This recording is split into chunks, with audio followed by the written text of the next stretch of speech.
what we need to do is accelerate urban growth. Given the kind of problems that you observe in any town or city, the natural inclination, anyone living there, is what I call what used to be called third-class compartments in the trains. The third-class compartment mentality, which is once you're inside the train, you don't want anyone else coming in. Right? So it's not surprising that given this condition of India's urban settlement cities, that people's general view is the correct policy to do is to develop the villages, and therefore keep people where they are. They're much happier there. They don't know how unhappy they will be here. I always ask these people, why aren't you going there? If you're so unhappy here? Also, from the income distribution point of view, that you will have that again. If you have faster urban growth, obviously, when we talk about faster urban growth, you're also talking about faster increase in urban productivity, increases in incomes, and higher employment. You're not just saying that people come into the cities where they do nothing. What talks about the overall economic and industrial policies. I would say that even though I have made certain conclusions from whatever study that I have done, but there needs to be much more academic work in terms of understanding how overall macro and industrial and custom trade policies affect urban growth. In terms of national policy, as I meant, that given our self-image of being a largely rural country, there has not been traditionally much interest at the national level on policies to do with urban areas. That is now changing. We now finally have a large national central funded program, what we call the Jawaharlal Nehru National Urban Renewal Mission. We also need a specific focus on urban infrastructure investment because you don't have the same thing. Just look at urban infrastructure in Indian cities and you know that much more investment needs to be done. Even when we talk about national fiscal policy, given that you have an urban, that you have a large country, many states, and within states, municipal governments, you have an issue of fiscal decentralization. And there are a lot of kind of local issues to deal with, the relationship between central government budgets, the allocation of central government resources to state governments, from state governments to local authorities, etc.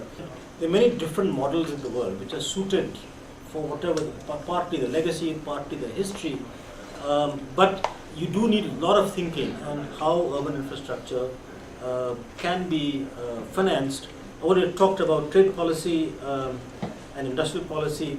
One thing that always strikes me, incidentally, when people go to Singapore and they think there's no industry out there. Actually, when you drive from the airport towards the center of town, what you see at the right-hand side, actually what we call flattened factories. They're actually, what look like apartment buildings, residential apartment buildings, are actually factories. There are just some of these concerns to understand how cities have actually developed in the world and then apply them appropriately in India. So you do, as I said, need better understanding of links between national level, different kinds of policies, and how cities grow.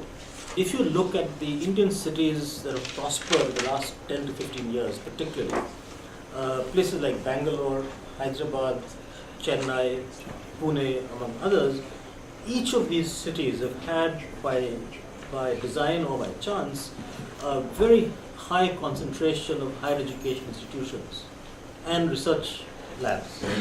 And that has really made for more innovation, people creating jobs, people creating activities, etc.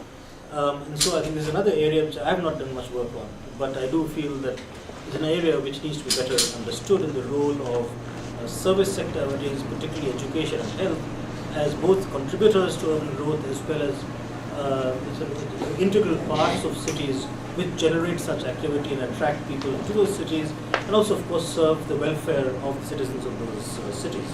One general issue that's always intrigued me, and I've never found an answer really, is that cities are among the most complex organisms of phenomena. One would have thought that, you have, I don't know how many business schools training people to run relatively small, simple organizations. You would have thought that cities that are such complicated organisms, but somehow it is not sexy to manage a city. It is sexy to be, a high-level manager in IBM or General Electric or Microsoft or whatever. But it is, if you ask someone where do you work and he or she happens to work in Boston City, he'll say very quietly, I work in Boston City. If you work in Microsoft, I work in Microsoft. There's just no prestige attached to managing cities. And one of the things I would hope is the Indian Institute of Urban Settlements will raise the prestige of the actual job of managing cities. Such a huge number of the brightest people were going into finance. But were they going into urban finance? The answer is no. One would have thought that, of course, lots of people did all kinds of strange things with municipal bonds, which did nothing for the cities, did a lot for the people doing the strange things with the municipal bonds, which have now failed. But the point is that, again, the whole enterprise of financing, whether it's urban water supply, financing urban transportation, financing streets, traffic lights, the whole issue of financing urban activities, urban infrastructure, one would have thought is so interesting that you would have huge schools teaching urban finance or urban infrastructure financing. There's a great deal of financial expertise needed for urban management, and within, many cities have larger budgets than many states, and many large cities have larger budgets than the majority of the world's countries, but you don't have the same level of expertise. To conclude, Indian urban growth has slowed down, but still large in magnitude, but it will probably accelerate in the next 10, 20, 30 years. We need to look at both national level policies for people to understand how national level policies affect urban growth. We need a specific focus on urban infrastructure investment and its financing. And city management is just in its infancy in terms of any kind of expertise to do with it. And the miracle, of course, is that despite such lack of attention, interest, and expertise, cities still run. I mean, you do have a city with 50 million population, they still run. So there must be something that people know that I don't know. But presumably with attention, we can cope better. There is no education or training institution which takes a systematic view of these issues. And I hope the Indian Institute of Human Settlements can be designed in such a way that it will do that and it will train people to do that. You can actually increase the prestige of a profession by competitive entry. So people know, look, these guys, they are it, and they go and you improve the whole profession. And to do all this, I believe that I've just noted down a few of subjects in the curriculum. That is just something I jotted down quickly. But I do think we need a wide-ranging Indian Institute of Human Settlements that looks at all of these different issues and then trains people, on the one hand, to be experts in whatever field they choose, but at the same time get an integrated view of the whole urban process. Thank you.